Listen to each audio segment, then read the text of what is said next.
আসসালামু আলাইকুম রহমতুল্লাহ। সম্মানিত ভিউয়ার্স, আপনারা যারা দেশ এবং প্রবাস থেকে দেখতেছেন আপনাদেরকে জানাই অসংখ্য ধন্যবাদ। আজকে আমরা তিনতলা ফাউন্ডেশনের একটি ফ্লোর বিম নিয়ে আলোচনা করব। তো এখানে আপনারা দেখতে পাচ্ছেন আমরা একটা বিম এঁকেছি। এই বিম থেকে আমরা যাবতীয় সবগুলো জানবো, অর্থাৎ যে বিষয়গুলো জানলে আপনাদের কাজটা বুঝে নিতে বা কাজটা করতে সুবিধা হবে আমরা সম্পূর্ণ জানবো। তো এখানে দেখতে পাচ্ছেন এটা হচ্ছে একটা বিম, অর্থাৎ এই স্প্যানটা কম বেশি হতে পারে, সেটা 18 ফিট হতে পারে, 16 ফিট হতে পারে, 12 ফিট হতে পারে বা 10 ফিট হতে পারে, যে কোনো দৈর্ঘ্যের কিন্তু হতে পারে। তো এরপরে আমরা যে জিনিসগুলো এখন লক্ষ্য করব, তো আমাদের এখানে যে সাপোর্ট দেখতে পাচ্ছেন এটা হচ্ছে কলম, এগুলো হচ্ছে কলম। এখানে একটা কলম আছে এবং এখানে একটা কলম আছে, তাহলে দুই পাশে কিন্তু দুইটা সাপোর্ট হিসাবে কলাম আছে। এখন আমরা এই কলাম দেখলাম, আমরা এই হিসাবে গ্রেড বিমও আমাদের একই হতে পারে এবং ফ্লোর বিমও একই হতে পারে। এখন আমরা দেখব আমাদের এখানে রডগুলো কত মিলি ব্যবহার করা হয়েছে এবং কোথায় কি রড ব্যবহার করা হয়েছে। তো এখানে দেখতে পাচ্ছেন আমি কালার দিয়ে দিয়েছি, অর্থাৎ এগুলো হচ্ছে কাস্টিংয়ের জন্য যে আমাদের বিমটা, এই বিমটার কাস্টিং যে মাপ সেটা আমরা কালো কলম দিয়ে দেখাইছি। এরপরে এখানে দেখেন এখানে নীল কলম, অর্থাৎ স্টেড রড। স্টেড রড কিন্তু নিচেও আছে এবং উপরেও আছে। এখন এটা কয়টা আছে আমরা বুঝবো কিভাবে? এটার জন্য আমাকে ড্রয়িংটা দেখতে হবে। এইভাবে থাকতে পারে, এখানে এইভাবে থাকতে পারে যে থিন 16 mm ডায়া স্টেট, মানে এই রডটা কিন্তু আপনার এখান থেকে শুরু করে মাথা পর্যন্ত চলে গেছে, এটার কোনো ব্রেক হবে না। অনুরূপভাবে এখানে যে দেখতে পাচ্ছেন এটাও থাকতে পারে, দুইটা অথবা তিনটা থাকতে পারে এইভাবে স্ট্রেট। আমাদের কিন্তু স্ট্রেট রডগুলো আমরা চিনে নিলাম, অর্থাৎ যেই রডগুলো আমাদের লম্বালম্বি চলে গেছে নিচে এবং উপরে সেগুলো হচ্ছে স্ট্রেট রড। এবার দেখব আমরা আমাদের এক্সট্রা টপ বার এবং এক্সট্রা বটম বার, এটা আমরা চিনব। এখন দেখেন এখানে একটি রড রয়েছে, এই রডটা কিন্তু এখান থেকে এসে এখানে শেষ হয়েছে। এখন এই জায়গাটুকু কতটুকু হতে পারে? এটা হতে পারে আপনার L/8। L/8 এই অংশটা ফাঁকা হতে পারে, আবার দেখা যায় L/7ও হতে পারে। এটা ড্রয়িংয়ে আপনারা বুঝতে পারবেন বা দেখতে পারবেন। অনুরূপভাবে কিন্তু এখানেও, অর্থাৎ এই অংশটা হচ্ছে L/8। এলটা কি? এলটা হচ্ছে আমার এখান থেকে এই যে ক্লিয়ার স্প্যান, এই দৈর্ঘ্যটাই হচ্ছে আমাদের এল। ঠিক আছে, আমরা কিন্তু এখান থেকে এই অংশটা আমাদের কি L/8 আমরা 8 দিলাম বা L/7 দিতে পারি ফাঁকা অংশটা, এটা গেল। এখন এই রডটা আমরা কি থাকবে, এখানেও এইভাবে দেখানো থাকবে যে আমাদের দুইটা 16 মিলি বা 12 মিলি এক্সট্রা এক্সট্রা বটম, এই যে এক্সট্রা বটম। তাইলে আমরা এখান থেকে জানতে পারবো যে আমার দুইটা রড আমার নিচে এক্সট্রা আছে। এই রডটা আমি দুই পাশে দেখেন সামান্য করে বাঁকা করে দেওয়া আছে। ঠিক আছে, এবার আমরা দেখি উপরের সেকশন। এই যে আমাদের এবার এই রডটার দিকে আমরা আসি। এখানে এই রডটা আমরা কি এখানে দুইটা থাকতে পারে অথবা একটা থাকতে পারে। তো আমরা দুইটা এখানে পাবো। তো এখানে আমরা এইভাবে পাবো দুইটা আমাদের 16 mm ডায়া এক্সট্রা টপ, এই যে এক্সট্রা টপ। অনুরূপভাবে কিন্তু আমরা এখানেও একটা পাবো, এখানেও ওইভাবে লেখা থাকবে দুইটা আমাদের কি 16 mm ডায়া এক্সট্রা টপ। এইভাবে কিন্তু আমরা দুই পাশে আমাদের দুইটা করে রড। এখন আমরা দেখবো আমাদের আসলে মোট এখানে রড লেগেছে কতটি। এখন দেখেন এই অংশটা আমরা কতটুকু দেব, আমাদের এই অংশ থেকে এই ভিতরের অংশ থেকে, অর্থাৎ এই যে কলাম, এই কলামের এই অংশ থেকে এই মাথাটা পর্যন্ত আমরা L/3 দিতে পারি অথবা আমরা L/4 দিতে পারি। অনুরূপভাবে কিন্তু এখানেও L/3 অথবা L/4 আমরা এই রডটা বাইন্ডিং করব। এখন আমরা দেখি আসলে আমাদের রডগুলো কোথায় কয়টা আছে। আমরা যদি চিন্তা করি, আমরা এখানে যদি চিন্তা করি যে আমার এখানে এই জায়গায় আমরা কেটে দিলাম, কেটে দেওয়ার পরে আমরা এই দিকে তাকাবো, দেখার পরে এই দিকে তাকাবো, তাহলে আমরা কি কি কাটছি? এখানে যে তিনটা রড আছে এই তিনটা রড কাটছি, এবং এখানে যে দুইটা রড আছে সেটা কাটছি, এবং উপরে যে তিনটা রড আছে সেটা আমরা কাটছি। তাহলে আমরা যদি একটা ক্রস সেকশনের দেখি তাহলে এইভাবে দেখতে পাবো এটা আমাদের কি এই যে এই মাপটা, কালো মাপটা হচ্ছে আমাদের কলাম, অর্থাৎ এই কালো মাপটা হচ্ছে আমাদের বিমের সাইজ। এই সাইজটা 10 ইঞ্চি বাই 12 ইঞ্চি হতে পারে বা 10 ইঞ্চি বাই 15 ইঞ্চি হতে পারে, তো যে কোনো সাইজের হতে পারে। এখন ভিতরের রডটা প্রথমে আমরা কি পাবো?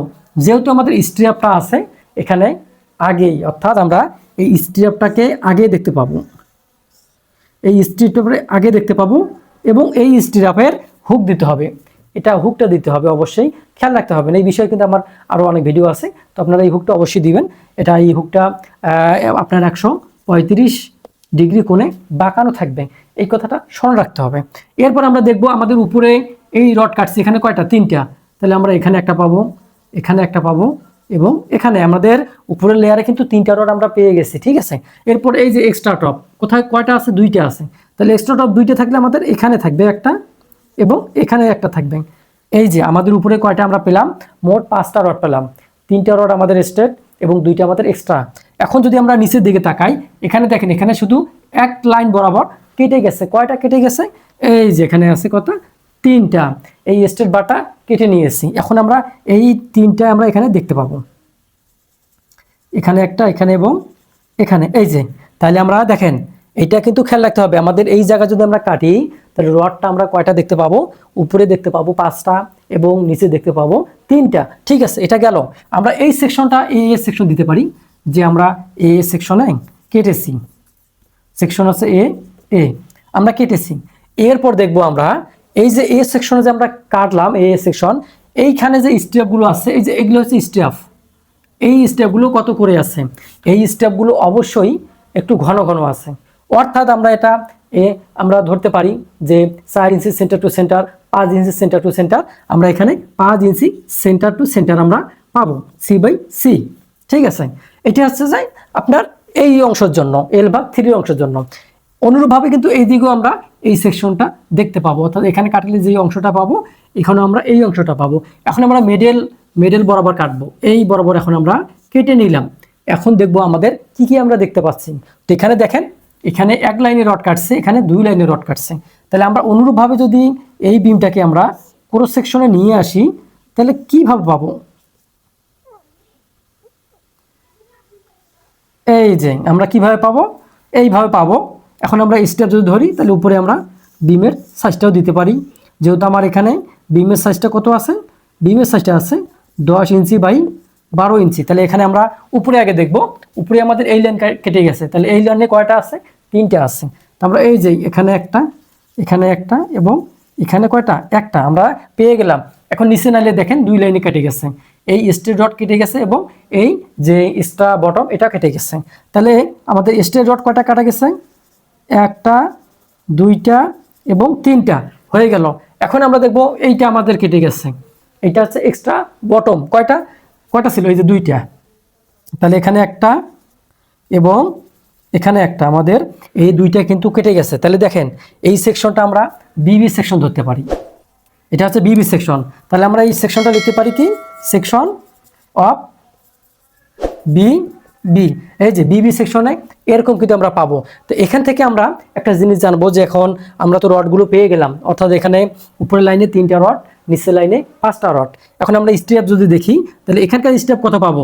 অবশ্যই আমার 2 সাইডের যে স্টেপগুলো আছে L/3 সেইগুলো আমরা বাদে মধ্য যে মিডিলের যে অংশ থাকবে সেই স্টেপগুলো তুলনামূলক একটু ফাঁকা থাকবে। অর্থাৎ যদি আমরা এখানে 5 ইঞ্চি পাই তাহলে এই অংশটাতে কত পাবো? এই অংশতে পাবো আমরা 7 ইঞ্চি সেন্টার টু সেন্টার, অর্থাৎ একটা রডের সেন্টার থেকে আরেকটা রডের সেন্টারের মাপ, সেটা যত মিলি হোক না কেন এইভাবে কিন্তু রডগুলো বাইন্ডিং করতে হবে।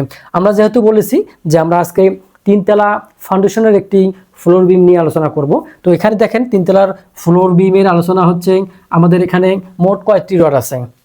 উপরের লেয়ারে আমাদের 3টি স্ট্রেট এবং 2টি এক্সট্রা, নিচের লেয়ারে আমরা যদি আসি 3টা স্ট্রেট এবং 2টা আমাদের এক্সট্রা।